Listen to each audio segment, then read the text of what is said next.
Ladies and gentlemen, welcome once again to the Duval Dive. Of course, I am Kyle Nash, the student of the game. And I'm Travis Holmes with BigCatCountry.com. And you listen to this thing on the Believe Podcast Network. And I need credit to resist the urge to go full goofy, lighter hue dude. What's it going to be? And just go all crazy for the new intro. Anyways, but yeah, free agency, wasting no time. Travis, understand, we gave the people here a special Saturday morning episode. We gave the people an instant reaction on Monday. And things still kept happening all over the place in and around Duval. We're going to be touching to some national stories, even that lightly touched the world of the AFC South and Duval. But first, the news we haven't had a chance to react to yet. That was one of the things we thought was going to happen, and indeed it did, off the ground right off the bat. Devin Lloyd, no longer a Jacksonville Jaguar. He will join the Carolina Panthers. A 3-year, $45 million deal with 25 fully guaranteed. So, I mean, overall, this particular deal is on or about expectation, I guess you would say, Travis? I mean, technically speaking, lower than expectations if you were to talk to anybody coming out of the combine. So, I mean, again, Devin Lloyd's camp was looking for $20 million. You've heard that from all around the league. Everybody named Mama knew they were looking for that $18 to $20 million. He didn't get it. To the vitriol of the Duval devout, it sounds like, because now everybody seems to believe that the Jacksonville Jaguars had the couch money to come up with $15 million, just not 20 or 18 million. So I think that's been a very curious takeaway from a lot of this conversation. And you know, I the one thing I wanted to do first, and I neglected to do because I was so damn hyped by the new intro music, was to mention we have our first YouTube channel members. Yeah, man. Throw some props to one of them here in the comments already. Preston PT phone home doing the thing.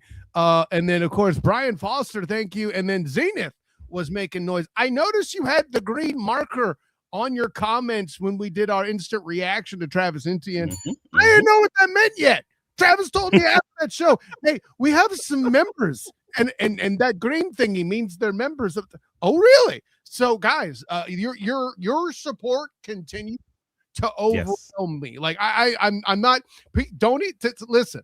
I know that I'm going to start saying things here, and Travis being Travis is going to try to be all sarcastic and rain on my parade and give me the exaggeration alert. I'm K-bossing now. This is real, guys. This is the most successful project I've ever been involved with as a podcaster thus far, and you guys are a big part of it. So just huge thanks up top. I wanted to share that bit. And yeah, I'm new intro song, members on my YouTube channel with my personal champion, Travis D. Holmes. I'm stoked. So yeah, big thanks for that. I don't know if you had anything you were about to add. Nah, man, you said it all. I mean, again, thank you guys for supporting us and just keep it locked in. Again, I love to have these conversations with you guys, whether it's on the podcast or it's just in the chat or it's in the comments on YouTube or on the socials. So again, keep it locked in, just keep communicating, keep talking about this Jaguars football, and hopefully they continue winning so we continue having something good to talk about. But let's get into it, bro. Yeah, and getting back on track, we were talking last about Devin Lloyd and whether or not his number met expectation is a whole other conversation. We'll get into that more here throughout the show. The other piece, and I mentioned we were going to have stuff that touched national news. Now, folks, Maxx Crosby being retracted, for lack of a better word, back to the Raiders from the Ravens is a national story. And because of that, Crosby getting pulled back led to Trey Hendrickson ending up a Baltimore Raven. But all you Duval divers out there like, but Kyle, what does that have to do with my Jacksonville Jaguars? And you're right to ask that question. The Duval dive is not just a clever nickname. Travis, walk me through a little of this. Well, no, I mean, but again, per the reports, I mean, again, Dob Kleiman, you know, the social media aggregator, we'll call him. I generally have him blocked on socials, but he was the first person I saw talked about it. I'm just going to be honest about it. But yeah, Trey Hendrickson was going to sign with the Colts before this whole Maxx Crosby thing happened. So that obviously impacts the Jacksonville Jaguars in a significant way. I just thought that was crazy. I thought that was a crazy like outcome. So thank you, Baltimore Ravens physicians, for being so meticulous and so extra with your evaluations. We do appreciate you in Duval. The irony is the Colts haven't been in Baltimore for decades. I had to throw that out there, man. I'll leave that at that. More signing, yeah. I mean, again, we got people. More signings. You got Dewey Wingard, an official in of an era, per Jeremy Fowler, ESPN. You know, he signs a 1-year, $3 million base contract with the Arizona Cardinals with a $4 million max value. I was really hoping that Dewey would end up getting a bigger contract, not for any selfish reasons, but one, because I think he deserved another opportunity to see if he can potentially be a starting, safety in the NFL. But more importantly, for the Jacksonville Jaguars comp pick formula, I thought that might have given them a chance to get another 7th round pick out of this bad boy. That's just me. I'm selfish like that. It always comes down to the comp pick game. I love you bring that up because I always forget it. And it's a subtle little thing. Comp pick, Social Alki in the building, letting us know, letting the people know, and reminding everybody. Now, folks, I see a lot of you here in the comments. Don't worry, we're going to get to you because all you guys are asking questions about stuff that we're about to comment on. I am kind of scrolling through to see, what all the everyone wants to talk about Chris Rodriguez, the first Jacksonville Jaguars signing of this free agency period. I mean, it was literally one of the first comments in the thread. What Greg Cross says, the Raiders won yesterday, having their additions and Crosby worth more than the picks. I don't know if they got the cap space for it. That's one interpretation, I suppose. But anyways, so Robert, Robert says Rodriguez is a slower tootin', but will run you over for 4 yards. I'm not even sure if I would have say that comparison, but if you don't know what we're talking about, Chris Rodriguez, the former Washington Commander, per multiple reports, signed for a 2-year deal worth up to $12 million with the Jacksonville Jaguars. So, Chris Rodriguez played in 2021. I covered him at the Citrus Bowl, if I remember correctly. Yeah. So he played for Liam Cohen in 2021, and when Liam Cohen was the offensive coordinator at Kentucky. With Wendell Robinson, who got a butt ton of money from the Giants as well. There you go. Yeah. No, there you go. So that's crazy because he was on the market for like an hour. Folks, I don't know if folks realize how quickly that happened. Like when they found out that the Commanders wouldn't be tendering him immediately. So obviously they have that connection with Liam Cohen. He also had Chris Rodriguez's best year in college happened under Liam Cohen. That was his best season, 225 carries, just under 1,400 yards, 6.1 yards per carry, and 12 total touchdowns. Like that was his best season. So I thought that was a great buy low situation, a great, moderately, a moderate contract. Because again, $12 million maximum probably is going to come back being something like an $8 million, maybe $10 million range, $6 million guaranteed, something along those lines. That's just my guess, just based on where it is. And I'm like, dude, I watched him last year. I talked to you about this before this podcast started. Mm-hmm. I have a thread with a lot of us that just watch, like we love watching film, and we had this conversation, and only 2 people in the room really watched Chris Rodriguez last year, and I was one of them because he was on my fantasy team. So I want folks to know he only had 7 starts last year in his 13 games played. He had about 500 yards, 6 touchdowns, but he ended the season off real strong, right? He had 152 total scrimmage yards and 2 touchdowns in those last 2 games, and a lot of people seem to be a little bit down on the signing, or maybe not as high as I thought they might be on the signing, because he wasn't one of the top guys. He wasn't KW9. He wasn't Kenneth Walker. I get that, but he averaged 4.6 yards. 4.46 yards a carry last year, which was his career low, and that's like, oh wait, that was his career low, man. And we must be that's why we're getting it cheap. I'm like, nah, y'all don't understand. 4.46 yards as your career low when you are an in between the tackles rusher. That's not bad. Yeah, and the point you're bringing up is where I'm gonna land the plane for you, Duval Devout, that don't know better necessarily. That aforementioned Citrus Bowl, I believe he played the Hawkeyes of Iowa in a victory where they had to run the ball against the Iowa Hawkeyes. A tough team. This is a between the tackles guy. think I'm going to say this. This is what they wanted out of Tank Bigsby, and now they have him potentially in the building. Actually, that's a very fair comparison. This is a cheap Tank Bigsby because, again, you were coming up to the end of Tank Bigsby's contract originally, and he was also someone who wasn't versatile in this offense. This is, Chris Rodriguez, who knows this offense, who's been in this offense, who had his best season already in this offense. We don't have a question of fit. But I thought it was interesting, again, looking at the advanced analytics. Shout out Gus Lowe, Big Cat Country, and what is it, Duval 22. Chris Rodriguez among the 2025 48 running backs. Yards after contact per attempt is 4 yards, which is second in the league. Yards over expectation per attempt, he was 14th in the league. Rushing success rate, he was 8th in the league. Rushing expected points added, he was 8th in the league. Basically, he was great in everything but rushing attempts, which he doesn't control. And I thought that was crazy because, again, I thought it was a nice signing where he secured the floor of the roster, kind of giving you a man gap downhill guy. But he doesn't stop you from drafting a guy if you just happen to fall in love with him in a draft. But I just showed you those advanced stats, and I wanted to show you again. Thank you for Gus Lowe, my manager over at Big Cat Country. But we talked about Travis Etienne a week ago today, comparing those same stats I just gave you. And Travis Etienne was 32nd in the league in rushing yards over expectation. Right. Chris Rodriguez was top 10. Travis Etienne was 29th in yards after contact. Again, Chris Rodriguez was top 10. This is a different type of guy. Rodriguez is also 6th in the league in EPA per rush. Like we kept saying we wanted the Thunder to Bashaw Tutin's Lightning, this is more of that mold. The Washington Commanders just never gave Chris Rodriguez the rock. And again, I y'all know I'm a football junkie. Y'all know I love watching film on college guys. I love watching film on NFL guys. And I watched the heck out of that NFL pro. I challenge any Jacksonville Jaguars fan who is hearing my voice this offseason. We're going to head into that dead period not too long from now. Take 30 minutes sometime over the next few months. Pick any Washington Commanders game that Chris Rodriguez started, and just at random. And I want to know folks' thoughts. Send them to me on the socials. Send them to us in the comments here, whatever.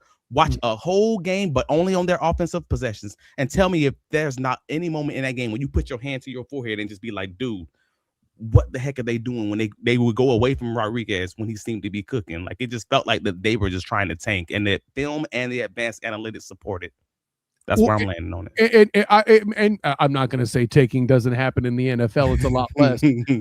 But what I will add is there is an element of having to play from behind a lot with Jane Daniels and the injuries. You know, I think even Scary Terry was hurt for an extended period of time. But they had a lot of games where it was like Marcus Mariota, whoever it was, like starting, or some other quarterback starting. And I'm like, and this is a one possession game, and they would just get away from it. And I'm like, what are you doing? It was a lot of that, I promise you. And I wasn't the only one that came to that conclusion independently. I just thought it was crazy. No. I had this conversation for about an hour earlier today. So believe me when I tell you, I'm like, dude, this is crazy. We all thought the same thing, and these are NFL coaches just not doing it. I didn't get it. I love that PJ Brown is happy about the fact that he's bringing up running the ball again here in the comments. And this is a good time for you to do it, my friend, with Rodriguez's acquisition. I'm glad you got in there. And yeah, listen, I think we're going to move on because some of these comments are going to be more relevant to future topics here. We'll get into those in a minute. But that's fine. Let me wrap up Chris Rodriguez. Then. Oh, I'm so sorry. Go ahead. In 2025, we got Bashaw Tutin as a starter, more likely than not. I just want to say that out loud. LaQuint Allen as your pass protector, your receiving threat, maybe. Chris Rodriguez as your short yardage grinder, your thunder to that Bashaw Tutin and Lightning. And you can maybe even surprise a few people with that opportunity. Like, I wanted to say something clearly and on the record. I look at the Chris Rodriguez signing similar to how everyone kind of looked at the Jacoby Myers signing when it first happened. And I'm not saying he's going to end up having the same impact as Jacoby Myers. I'm saying no one had expectations for that guy coming in, but everyone knew before the signing that the advanced data looked like that he's going to fit this offense, and that guy might really play well in this offense. And that's where I'm landing with Chris Rodriguez, exactly where I landed with Jacoby Myers. Hopefully, for all of Duval's sake, he ends up working out just like Jacoby did for this offense, and everybody will be happy. Fair enough. But from there, we move on to Travis D. Hum's favorite topic of all time. That isn't cornerback play. Comp picks. galore. Mm. Let me find Social Alky's comment that goes perfect with this because I think it's relevant. But comp picks galore since 1994. Hey, I know this one. We flashed this in another show, but it's so very relevant here. I'm not hating. I'm appreciating how we've been it's telling folks this for a while, and folks still are out there crashing out. I think it's crazy. Alky, what up, divers? In stones, I trust. There you go. So we've shared this with you guys before in the past. Since 1994, the Rams have been fourth in the league with the amount of comp picks that they've gotten, and the Jaguars have been 26 in the league with the amount of comp picks we've gotten. And we told you James Gladstone is going to play this comp pick game. We've explained it to you very clearly what that meant. And I'm saying this because I'm happy to see not very many people that I see on these socials crashing out are Duval dive, watchers, or Duval divers, but I see a lot of people out there crashing out, and I think it's crazy right now. So if you're a new listener, please hear me out quickly. All right. So the league has been giving out comp picks since they changed the NFL draft, like back in after the 1993 season. So since the 94 season. So that when they say since 1994, they're saying since they've given out comp picks, which started in 94, the Jaguars have been 26. The Rams have been a top 5 team. That means that they love to allow free agents to go and not let them finish their contracts just so they can get those mid-round picks later, right? The NFL gives out a whole round of comp picks every year. I actually learned that this year. I want to be clear. So in case anybody else didn't know that, I hope I'm just sharing game that maybe somebody else don't know. They have 7 rounds in the NFL draft. They actually have 8. And most people don't know that. They used to have 12 rounds in the NFL draft back in 1993. They give out 32 picks, 32 comp picks every year. So there is 8 rounds with those, basically if you count those 32 comp picks that's sprinkled in from rounds 3 to 7. I'm telling y'all all this to say the Jacksonville Jaguars, as it currently stands, have 3 projected comp picks right now as of, whatever today's date is, Wednesday, March 11th. This is per over the cap. They got a 4th round projected comp pick for Devin Lloyd. It's a low 4th round, so it depends on how Devin Lloyd plays this season. You got a mid 5th round, for Travis Etienne, a 6th rounder for Greg Newsome, and we didn't talk about the Greg Newsome situation where he had ended up signing a contract with, I believe it was the Giants, for a maximum of $10 million per season. I think it might have been an $8 million contract with the maximum value of $10 million. So, overall, the Jaguars could have a potential 3rd draft pick, a 3rd comp pick in 2027. That's not for this year. That's for next year. But I mentioned all of that because Robert says it. Comp pick game is what good teams do. You lose good players or you lose average to above average players, and you get mid-round to late-round draft picks back so to help that sting go away a little bit. But to anybody who has questions why I'm always saying I support these guys, even when I didn't even like them on the Jaguars, and that's happened to a few players in the past, this is why. Comp picks matter because if you, even from a selfish perspective, if a guy makes all pro or if he ends up being on the Pro Football Writers Association's all conference team the next season after he leaves Jacksonville, that helps his comp pick formula. Like that 4th round pick and it move up to a 3rd round pick, or that 5th round pick and move up to a 4th round pick. So those things matter.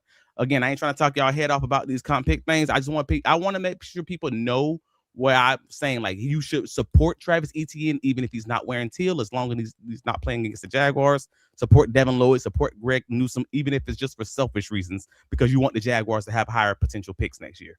That makes sense. This is that Greg Newsome piece you were mentioning, the signing of Greg Newsome. According to Nick Cordy on Twitter, the signing of Greg Newsome II takes, why not just call him Greg? Anyways, it takes away a 2027 compensatory pick from the Giants and adds one to the Jaguars. Precisely which round will depend, to your point, on the base APY that Newsome got. That is aligned to your point. Outright there, 100%. Yeah, so that's the gist of it. So I thought it was great that the Jaguars, from that Greg Newsome situation, end up getting an extra pick, because if I want to circle back just for a second, I think folks might have missed that, and everybody they really enjoy rewriting these narratives on what happened when we all have eyes, right? Yeah, if y'all don't remember, Tyson Campbell was getting bombed up on a week by week basis in 2025. Yep. to the point where he was approaching being unplayable in that Kansas City Chiefs game. You know, when Taekwon, what was it? The Chiefs, I forgot his last name. Is it Taekwon Jones? Taekwon Thornton. He just got re-signed by the Chiefs. Yeah. Ended up getting that long catch, and then they immediately traded him to the Cleveland Browns. Like, and in 2025, Tyson Campbell was the 12th highest paid cornerback in the NFL based on average per year. James Gladstone essentially traded Tyson Campbell to the Browns for a 6th-round pick and a year of Greg Newsome. I say for a 6th-round pick because they got that 6th-round comp pick. They knew he was on the last year of his contract, and they played the comp pick game with Greg Newsome, who ends up getting signed. And now the Jaguars have a projected 6th-round comp pick in that. So they got a year of him. They cleared the books with Tyson Campbell, and they're going to potentially get a 6th-round draft pick out of this. That's pretty dope. For those of us who were wondering why that Tyson Campbell trade was so high in both our top 10 when we analyzed the trades for the year that were made, all of these are a factor. And I don't think I gave enough credit at the time to the comp pick game. And, you know, Preston says, channel member Preston says it here, playing comps is smart. Our cap is an example what void year and dead money means in the long run. 100% make the window last. 100%. Man, you're talking about the dead cap. Like most teams, they have to cut a player when they're paid high and they're not performing well. Like most teams, they gotta cut that dude, or they gotta trade him away and get rid of a pick just to make another team take on that salary. The Jacksonville Jaguars ended up getting a 6th-round comp pick back for Greg Newsome, getting a year of play out of him while they needed cornerback help. And in addition to that, Tyson Campbell, even right now, today, wait, is that the wrong one? Tyson Campbell today has a $13 million dead cap if Cleveland wanted to cut him today. That's in addition to the $19 million dead cap that Tyson Campbell has on the books for the Jaguars right now. Like, I need folks to understand just how big that contract was, a noose around the Jacksonville Jaguars' neck, and Gladstone not only got out of it, but he might actually at least get a late-round pick out of it. I just want to make sure that comp pick game doesn't go past people, because I think it's worth talking about, because, hey, man, that's a positive outcome of something that was a really negative, bulky handcuff, we'll say.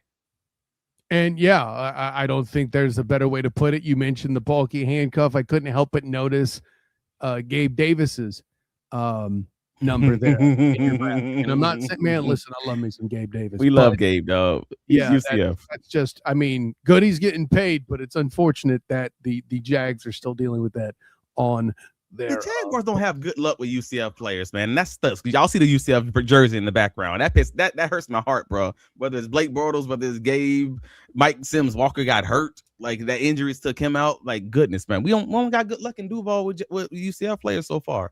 Hopefully somebody changes that, but yeah.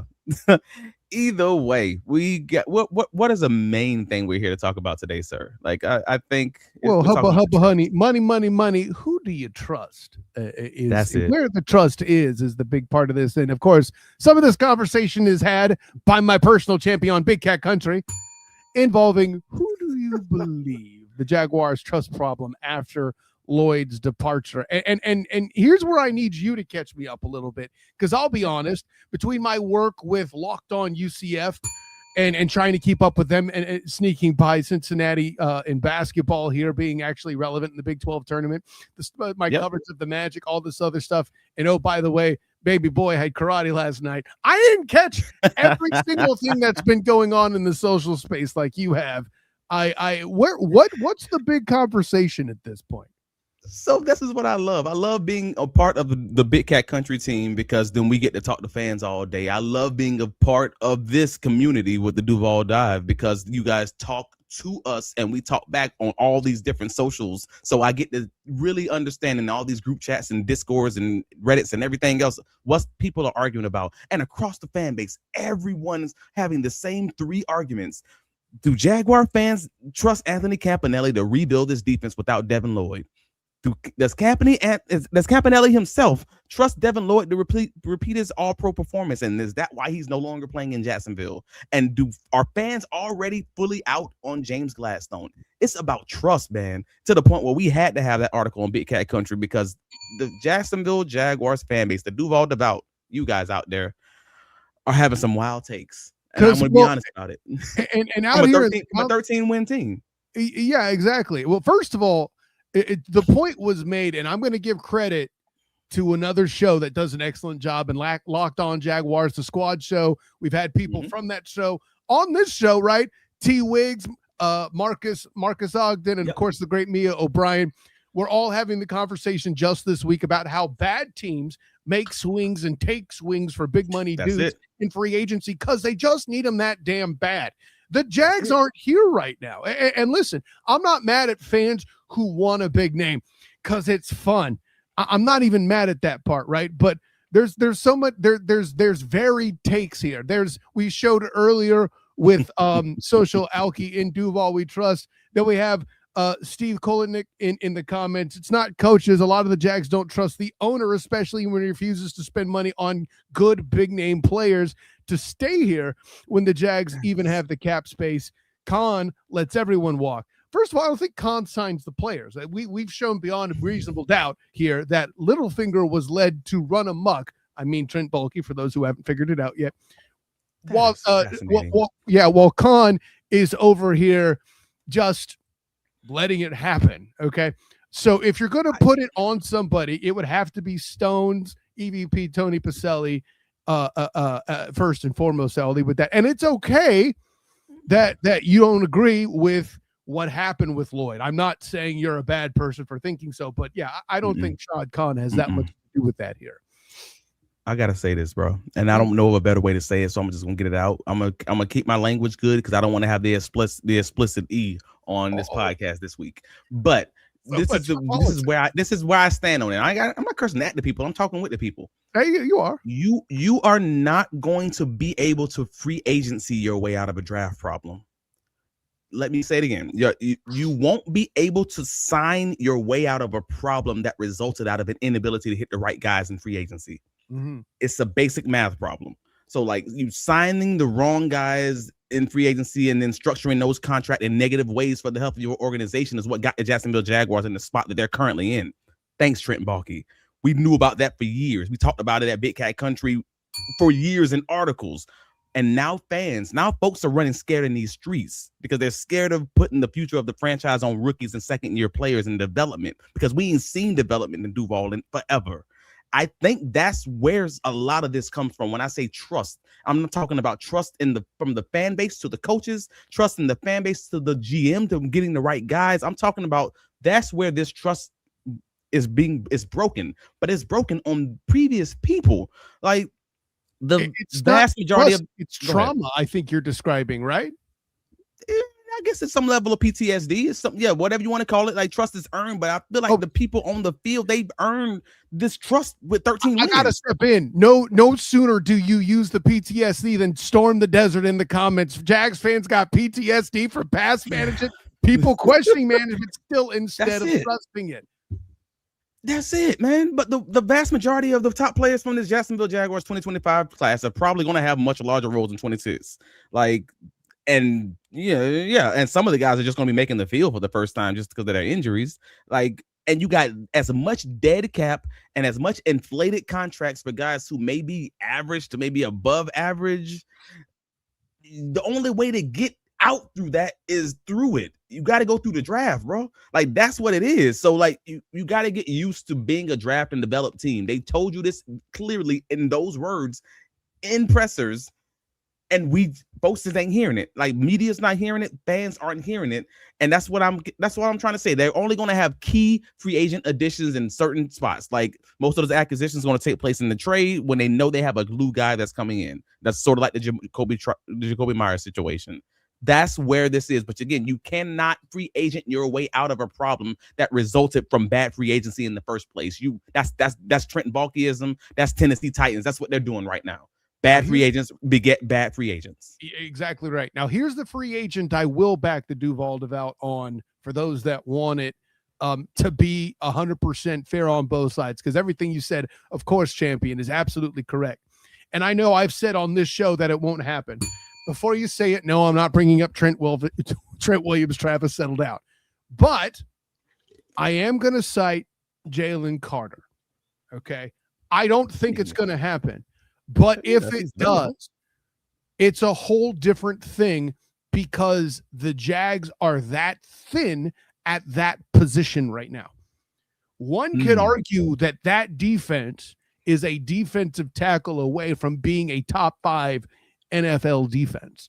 That a guy that can play at a Jalen Carter level, then suddenly you're not demanding as much from Eric Armstead. So instead of disappearing after 8 games, perhaps he lasts more of the season, if not, God forbid, the entire season, right? Oh my gosh, right?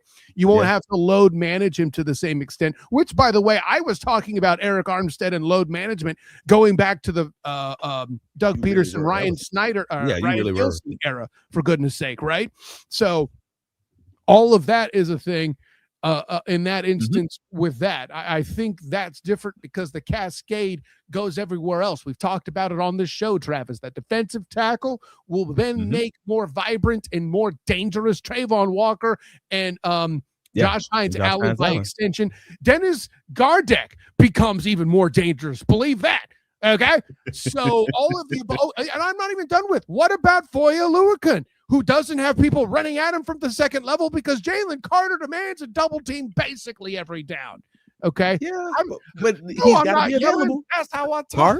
Carter's got to be available though, and that's the big part. Like I'm not 100% sure he's available, but if he is, then yeah, absolutely. I mean, I'm going to say bring in the player and don't overvalue these first round picks, because I think that's the problem that a lot of people get into. If you have a late first rounder and most teams don't even have 25 to 30 people who are actual first round talents, you're trading a second round pick. People don't blink. Fans generally don't blink when you trade a second round pick, but they do. There's something about that one being in front versus the 2 that just makes people lose it. Even if it's the 32nd pick versus the 33rd, it's a different mindset for fill in the blank reason. Well, there's a lot of reasons for it, frankly. But I did want to get to this one comment, because before we wrap up the whole whether or not folks are out on Jimmy Stones versus being out on. Let's give the divers credit. I went off on that tangent, and the comments are blowed up because y'all are in here big contributing, man. Thanks, guys. No. Go ahead. No, share their comments if that's the case. Yeah. Oh yeah. Well, I didn't know if you had one in particular you were targeting. Well, no, I had the Trust Jimmy comment from the socials, because that was Jimmy. That was Josh Collier. See, this is you buying me time, champion. He says that the Rams were in the NFC title game and their secondary got blown up. They've been aggressive this offseason, making sure that hole is plugged. The Jags were in the wild card, let Josh Allen dice them up from clean pockets all game. I'm sitting here wondering when the Les Snead protege is going to start acting like Les Snead. And I thought that was an interesting comment, because the Rams are where the Rams are, and the Rams can do that. They can blow it up because they have the resources to fully put it into that secondary. Tell me when the Jacksonville Jaguars are going to have a similar situation coming from that as the Rams, because the Rams are there where they are partially because of James Gladstone. Let's be clear. The Jaguars ain't there. The Jaguars still trying to clear cap with what, $40 million in dead cap. I mean, just between Gabe Davis and and Tyson Campbell and Darnell Savage. We're not in the same situation as those guys, and we are somehow very similar on the field as far as wins and as far as athleticism, as far as that's concerned. But obviously, we're not these aren't comparable. We're lucky that they are because of good coaching. I'll give them that, but this ain't the same. I think you kind of answered the question for the guy, right? When will we see the protege look more like Les Snead? Once he clears out the sins of Trent Baalke, right? I think that's the answer to the question, right? Timmy Devil in the comments, our favorite frenemy, King Baalke, didn't care anything about them comp picks and got 9-win teams, younger in cheek. In cheek. I think he means tongue in cheek. Shout out Big B, tongue in cheek. I don't know what that means. Yeah, but, I'm sorry, Timmy, you lost me on that one. We were talking about UCF there briefly. Social Alki mentions Malachi Lawrence. Social Alki, I would encourage you in the near future to check out Locked On UCF. I could tell you already, I have baked up some stuff for an episode involving him and Nigel E. Kelly. Jags may or may not come up in that particular instance. I've mocked him to the Jaguars on multiple occasions, and it's hard for me. I've seen it on Twitter. You don't mock. I mean, you don't draft the helmet. You draft the player, and it sucks because I know the Jaguars have had such bad luck. But if you're talking a mid-round guy, I think that's it, man. I like Malachi. Like, I do. I like Malachi better than. I hope he breaks the mold. Yeah. Liam Cohen has broken the mold in multiple things within his Jacksonville Jaguars fan base, multiple trends and historical, streaks and everything like that. Maybe Malachi Lawrence can do the same thing for UCF with the Jaguars. Hopefully that's it. Let me do some rapid fire here. Tapa in the comments mentions they might see DB as more important than linebacker. I think they already do, Tapa. I don't know where you're at, Travis. DT. Yeah, I mean, yeah. And DT is a definite is a dire. Tackle, I need to clarify that. That's fair. Defensive tackle is a dire situation because of that pass rush not being able to have rush 4 getting home last year. Reyes in the comments, it was wild how people were angry about letting players go the Jags couldn't afford. Because it's not their money. It's Reyes. It's not their money. That's the thing. Folks are going crazy because it ain't their money. So they like, no. You got money. If the Saints can do it, you can do it. And I'm like, yeah, but the Saints been sorry because they cash strapped. That's For why years. they're sorry. Saints Drew Folks Brees. got to realize that it's the business. Cedric Holmes in the comments. Yes, good coaching is better than great players sometimes. Accurate. I'll give that. We got to get a pass rush this top. I didn't even show that one. Social Alky. If I keep calling bulky Littlefinger, does that mean Stones is Aria? Goodness gracious, he's young enough. I'll say. Wow. That makes Stones Aria. And then does that make Baselli Sensa? Because he was already in the castle dealing with what was going on. I don't know, man. We'll work on interesting. That's interesting. I don't know. That's an interesting way of getting there. But yeah, we there. I'm not mad at it. It's a good question. Let's see. Greg Cross in the comments. Teams can really afford most players they want beyond their top defensive end or their top edge. We'll say top receiver and quarterback. There's something to that. There are some differences and exceptions out there, sure. But you can afford play. But again, that's how you get in trouble when you start paying average to maybe even above average players top 5 and top 10 contracts. That's when you get in trouble. That's when I'm talking about the Tennessee Titans. Like it's not to say the players that they're adding are bad. It's to say you're giving top 10 money to guys to play positions that aren't premium positions.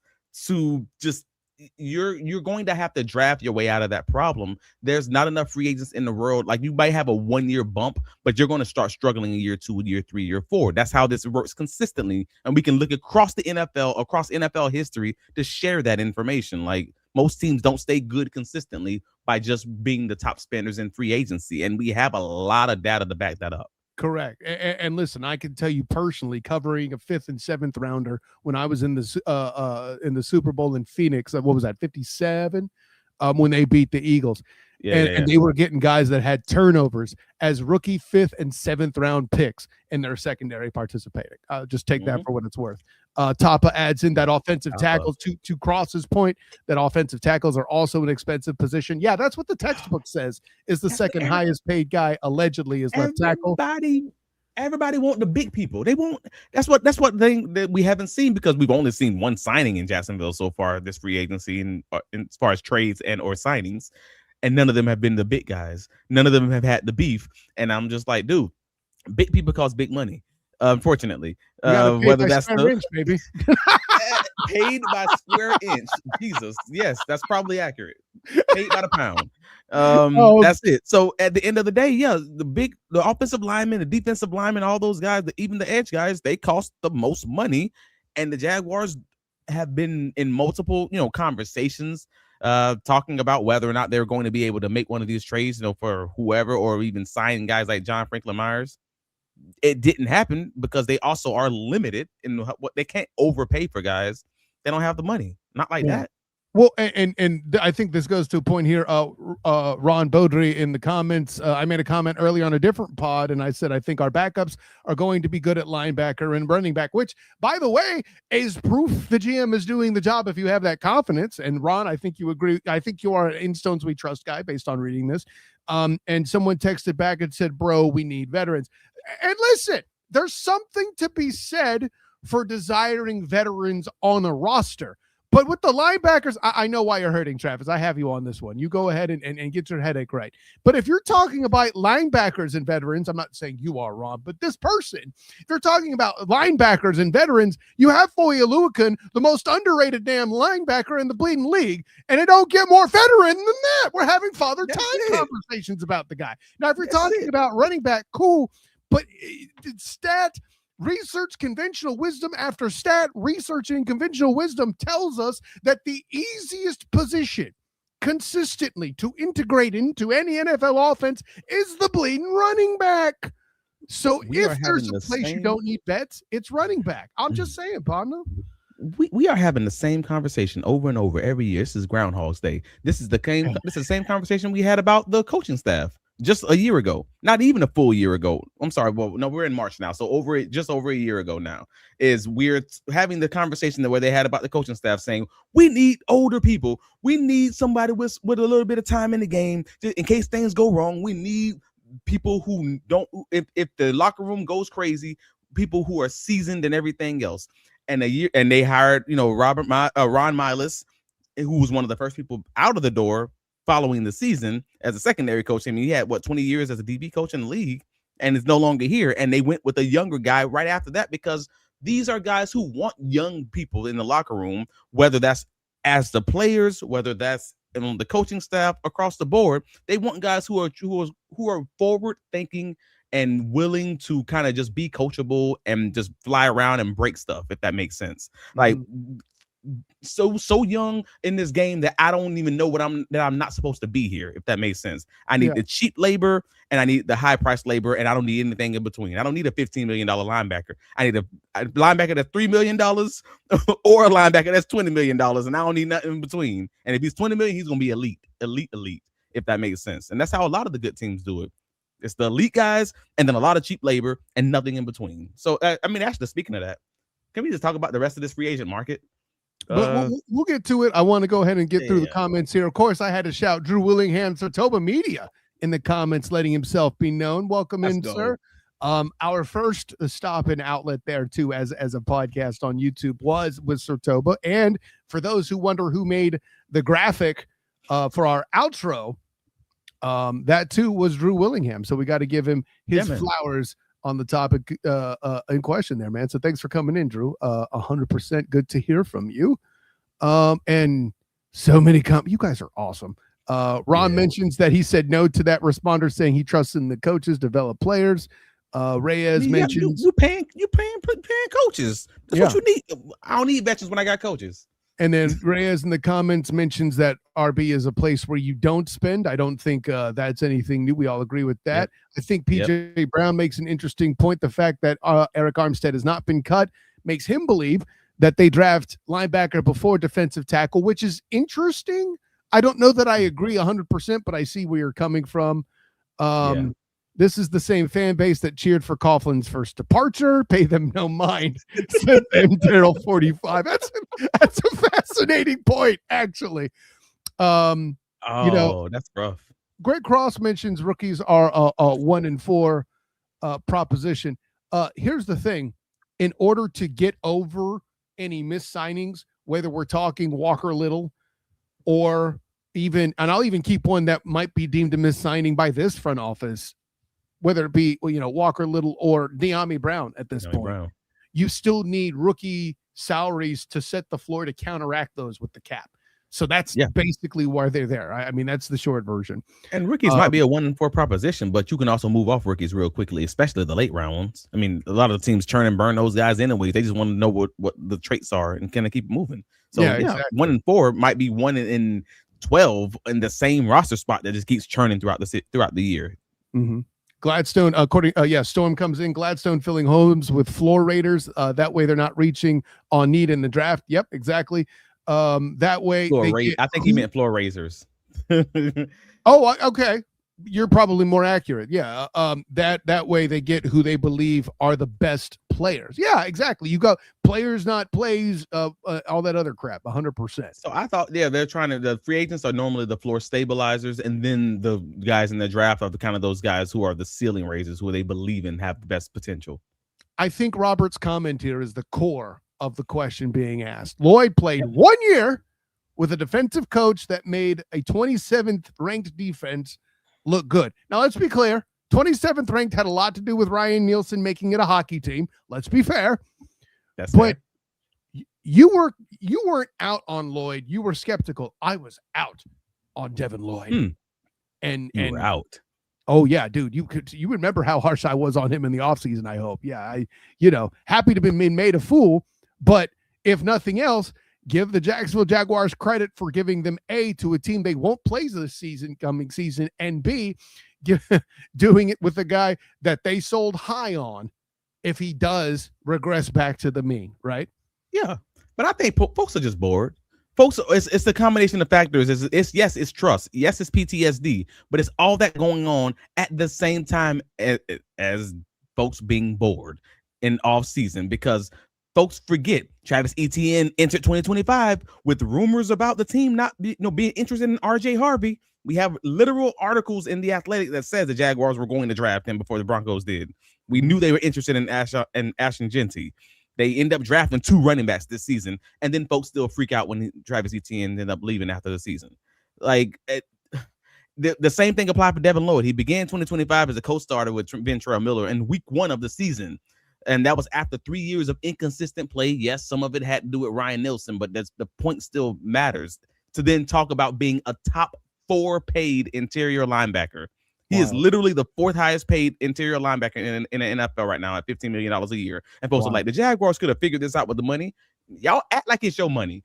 If you got $100 to spend at the grocery store this week and you have an option to spend $39 on some steak, or you could spend that same $39 for a month of chicken, nah, bro, you're going to be watching your pennies. And I'm saying that if you're a physically sound team, you're going to do the same thing. Yeah. And instead of expensive sides, what I'm going to do is I'm going to save some money, right? Get some spices on the cheap. What is it? 79 cents for some dang paprika. And then I'm going to work to make that chicken enhanced in flavor. Yeah, okay. That's cooking, or for coaching, that's coaching, I guess we'll say. Yeah. Let them cook as a whole thing. By the way, you aren't going to bring up food to the offensive lineman and expect me to not participate, brother. Come on, what are we doing here? John T in the comments. Theory out there is that to win the Super Bowl, you need a quarterback on a rookie contract and spend money elsewhere. But it just as easily could be the reverse. Yeah, actually, John G, what I hear is the 2 main ways is to go all in on your quarterback. Like, let's say you have Patrick LaVon Mahomes II or something like that, or Josh Allen, and let him kind of lift everybody else up, which in the past couple seasons, we've seen how that's gone. Right. And then, eventually it catches up to you if you're not drafting well, though. That's where that comes in. And the ultimate example, I think, of one versus the other is the 49ers with Brock Purdy and Patrick LaVon Mahomes II and the Chiefs, right? A game that literally went to overtime and came down to 1 play the last time they did battle in the Super Bowl. So, you got something there, John G, is what I'm saying. Topper real quick in the comments says Camp can get the best out of any linebacker that fits the system. He's not worried about linebackers. So clearly you trust in Campanile over Devin Lloyd. Yeah, but that's the question, because I think that I would argue that the Jaguars they did not see the value in paying an off-ball linebacker elite money when they thought that the scheme was going to put the guy in most of these guys, any guy, the rookie, a veteran, doesn't matter, in the right position. And again, you started the season with Ventrell Miller as a co-starter with this guy. Who's to say that with more snaps, someone like Ventrell Miller could not have had a very good season? Maybe not an all-pro, but let's say, I don't know, Pro Bowl, or just say a top of the league season. Is that worth not paying a guy $15 million or top 4 interior linebacker money? I think that's a reasonable question or a reasonable conversation. But to the fans, no, you don't. It feels very clear that fans may trust Liam Cohen. Fans may trust Anthony Campanile, and Anthony Campanile and staff did not trust Devin Lloyd to repeat this performance, or at least repeating this performance wasn't enough to pay him top 4 money. Top 4 money and miss the opportunity to sell high. Yeah, I mean, because they'll still get that comp pick back from that also. Exactly. That's the other piece of that equation. But at the end of the day, it very clearly to me feels that fans are not fully trusting James Gladstone because of Travis Hunter getting hurt. And that's saying sell high. I should put that in better context. That's Devin Lloyd selling high too. Let me be clear. I don't know what state tax is in Carolina, but anyways, trying to get the bag, and he did on a lot of levels. There you go. If Travis Hunter doesn't get hurt, and a few of those guys, I mean, again, Caleb Bransall gets hurt, then there's a different conversation. But I think folks are just a real knee-jerkish right now for a team that won 13 games. And I think they're just looking for that. They were looking for a big free agency to make them feel better about the lack of a draft class right now. Yeah. Drew in the comments, Sartoba Media, the Saints overpaid too many players to dig their. Oh, yeah, exactly. This dude's coming in off the top rope as a Red Tail, Commanders fan, weighing in on that. I wonder what he thinks about C-Rod as a Jacksonville Jaguar now. I like this comment too here, thinking about it. The releasing of Devin Lloyd leads me to believe they will put more trust in Yasir Abdullah. Let the camp listen. It's a conversation we're going to have in training camp. I can tell you that for a fact. He was a run game coordinator for the Green Bay Packers and their linebacker coach. And then his first season in the Jacksonville Jaguars defensive coordinator, Devin Lloyd, who everyone had questions entering the season and entering week 1, ends up becoming not only a Pro Bowl, but an all-pro linebacker. I think he's earned the right, Anthony Campanile, for folks to just trust him this season and see if he can do it again. And if he can, you're going to be calling this dude the linebacker whisperer. He's going to be a head coach next year, and we'll be having a conversation about the new Jacksonville Jaguars defensive coordinator. But in the meantime, I think folks just let's calm down and just let's see what they do at the running back position. Let's see what they do at the linebacker position and at the defensive backfield as far as just developing these guys in year 2. And last one here before we jump to the free agency conversation. I know you're all anxious to have. Social Alki brings up what I think is a good point here. His question: the way the roster looks now, do we go best available player, or if at 56 a receiver is the best available player, do you pull him? That's kind of fascinating. Available. I mean, I think the way the roster looks now, they've done enough to make sure it is best available player, and that's the point in every offseason. Honestly, I'm shocked that folks haven't come to terms with that just so far. Like, that's not just last year; that's going to be this year, and most teams do this. If they have a hole, they fill that hole before the draft, so that they're not put into a situation where it's dire. That's normally what the teams who are bad end up having to do, or unless you're cash strapped, that's what you have to do. Like, I got a draft and I needed this guy, and it's got to be this guy. That's not where the Jaguars are right now. Like, I think the only truly dire situation with that they currently have, or the most dire situation that they currently have, maybe pass rushing 3 technique backup option, maybe rotational edge, maybe. But are you going for that at 56? Like, that's the thing. So it's not about. It's like he says, if the best available player is a wide receiver, am I going with the wide receiver? I don't know if a wide receiver 5 for the Jacksonville Jaguars, he would have to be much better than the next rated defensive tackle 3 technique defensive tackle, the next rated middle linebacker option is what I'm hearing you say. But the board will dictate whether or not that receiver in question is the best available. So I think you're saying when they say best available, this is different because most teams that I've been around and most scouts that I've had discussions with, they're not putting these boards as this guy is better than this guy is better than this guy better than this guy. Right. It's buckets. These guys are in this buckets. Yeah. These guys are in this bucket, and out of the guys in this bucket, all right, cool. If they're close, I'm going with the position that I need. I'm going by need in that bucket. I think a phrase we adopted last year is that need is the tiebreaker. And to your point, if linebacker and D tackle are off the board and the best available is a very explosive playmaking wide receiver, I don't know who that would be off the top of my head. Right, but then maybe I'm looking for a trade. Maybe I'm trading back because that's what happened. Oh, you're going to say F-them picks is what you said. So your answer is actually no. If a wide receiver is the BAP at 56, F-them picks, I'm going to get more picks.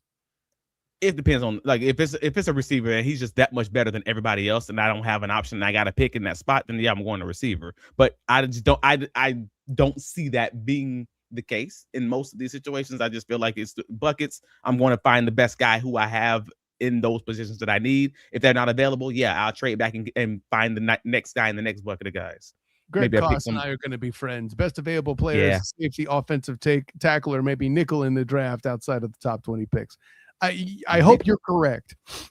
Nickel. Oh, I don't know. Not a nickel. No, not for this team at least. That's fair because they got a lot of slot guys. They got a lot of slot guys, but actually, I was very focused on the offensive tackle piece. That's my bad. So we're wrapping this. We're getting to that hour mark. Let's talk about what the free agent, the free agent market looks like right now. So PT coming in, PT says if only we kept Muma. We got Chad Muma at home, brother. Jack Kaiser. Like that's it. like your mama say. So on the market, and again, this may not be fully up to date as we're talking because people are getting signed all day, B. But from earlier this afternoon, when you're looking at the defensive line market, it's a little bit slim pickings out there right now, brother. Like, you may go someone like a DJ Reader, 32, about to be 32 years old. You might be able to get him for like $5 million, $6 million, something like that per season. Maybe Daquan Jones from Buffalo.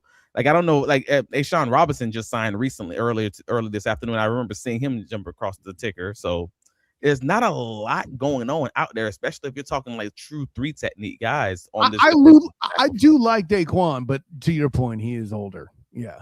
All these guys are older, but we often talked about the fact that the old defensive tackles have the ability to age gracefully in the NFL, especially if you're just mainly a run stopping guy, because those guys have that old man strength. And it works out real well. It's the pass rush that generally goes first for a lot of those guys. So, like, if you're looking at someone like a Calais Campbell, you want to bring him back home. That makes some sense. But they need pass rush help. That's the biggest piece. And it's not really there unless it's a guy like DJ Reader, maybe, to give you a little bit of an uptick over what Hamilton is giving you. Any other favorites you have there? Does Greg Gaines represent an upgrade at that spot? I'm not sure. I honestly don't know enough about his name. I'm asking that question thinking I have to research it a bit myself too, but we'd be foolish to not acknowledge the Cohen connection there at that point. I mean, that's fair. But they lost on the Logan Hall conversation, if you believe that one. So that's another one that they missed out on with that connection. And you've also probably seen, like, the cornerback market right now is dried up, but fortunately the Jaguars didn't need it because they re-signed Monteric Brown. That's awesome. The linebacker market is kind of dried up also with that edge market, and the Jaguars have been kind of linked on both of those.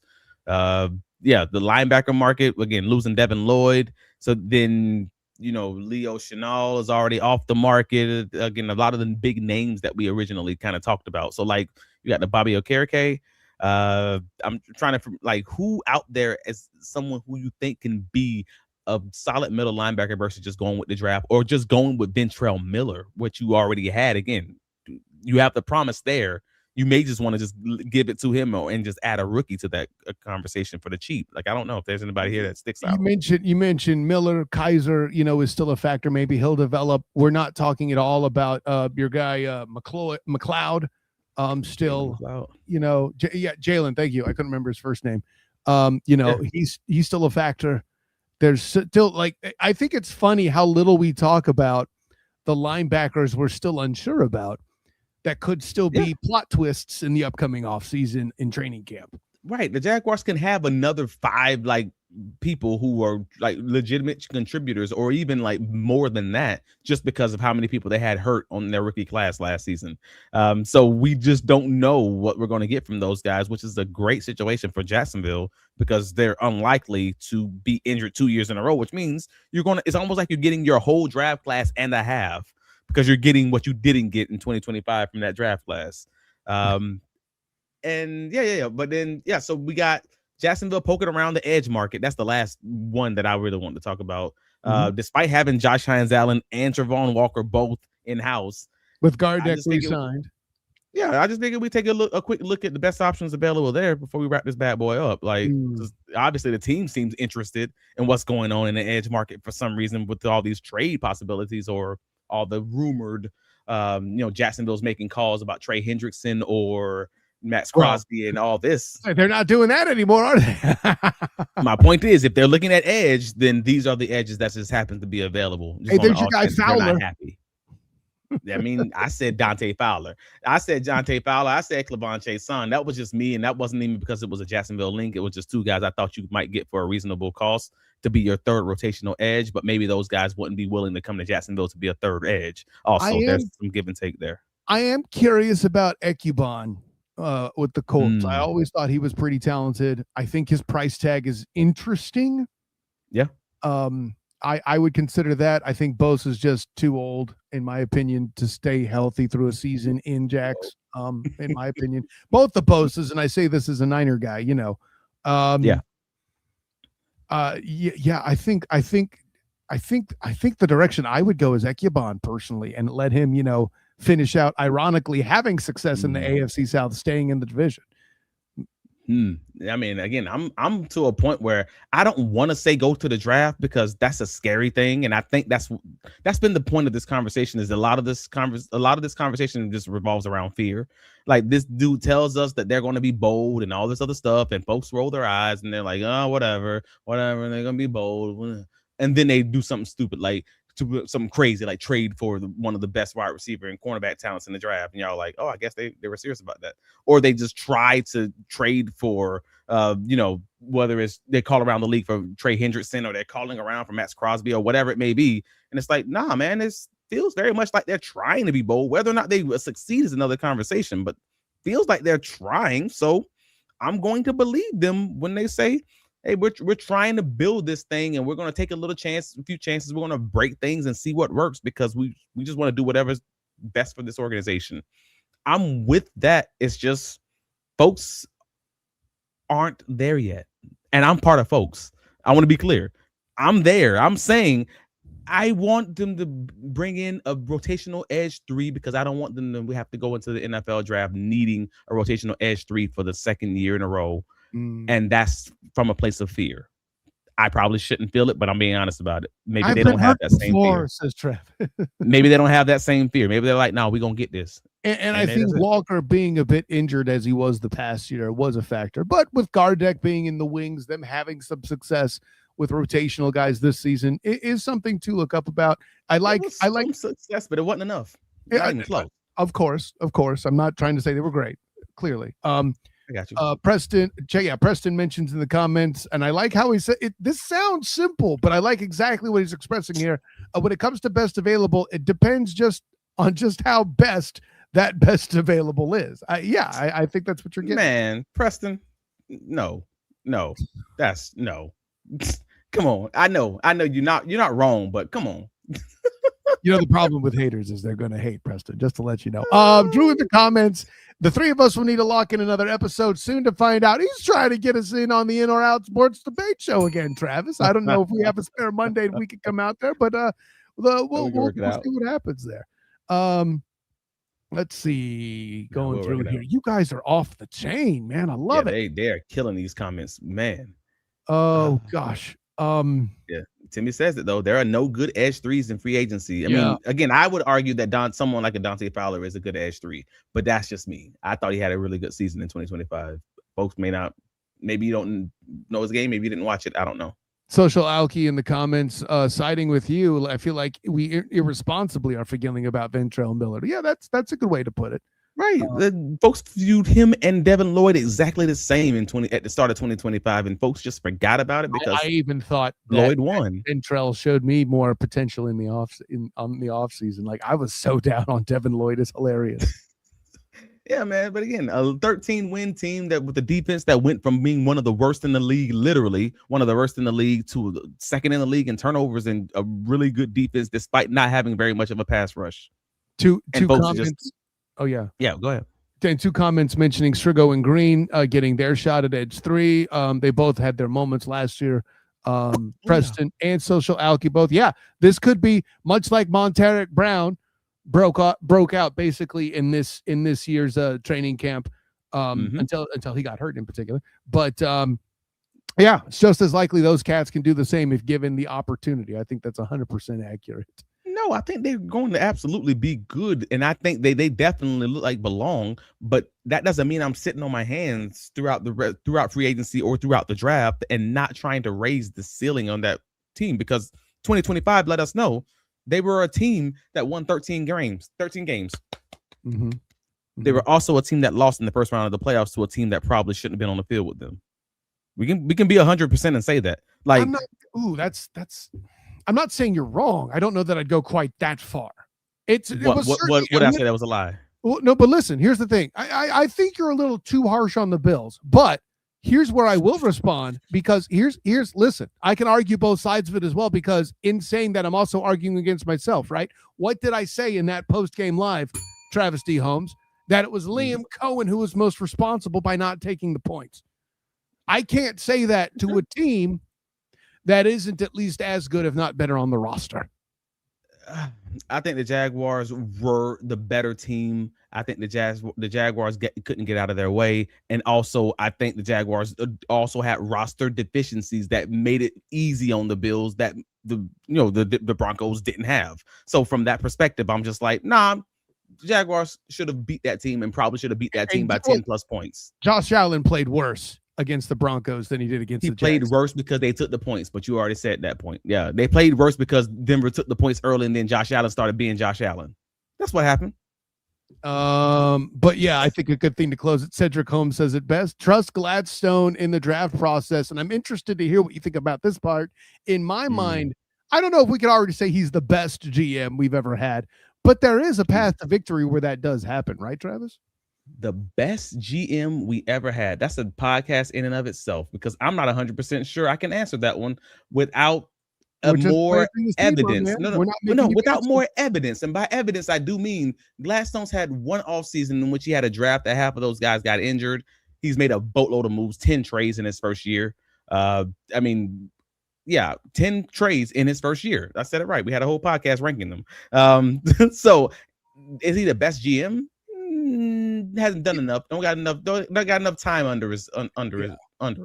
But it's too soon. He's good. But yeah, and listen, I think you and I have both said it plenty on this podcast over the past year. This is the offseason that'll truly make that narrative possible. His first full offseason with his process in play that he's actually implemented, his systems, his scouts, all of that. And we're going to find out truly what a James Gladstone draft class looks like for the first time. Because again, everything last season was based on information being given to him by Ethan Waugh, based on previous scouts that Trent Baalke and Ethan brought in, based on someone else's evaluation and the nuance of the roster. This is the first time when we can say he knows all of that. Now we should start to get a glimpse of who James Gladstone and that front office leadership group really is. It's going to be interesting. I don't have a true opinion on it, but I would say the grading starts now. And now I mean grading on the curve. Fair enough. Just so long as we're done talking about the lunacy of people out there thinking he's shopping Brian Thomas Jr. But I digress. With that being said, Travis. Never know. I'm out on that conversation. I don't even know what to think of this mess. It's chaotic. Listen, I'm just going to see you talk about, if I were smooth, I'd go to my own Twitter account and pull up my own tweet, look like a genius, but I'll just say it to you because I know you saw it on Twitter at the SOTG when I said, are they shopping BTJ? No. Are they taking calls? Yes. Will it be a deal? Will it take a deal that everybody would think is preposterous? Also, yes.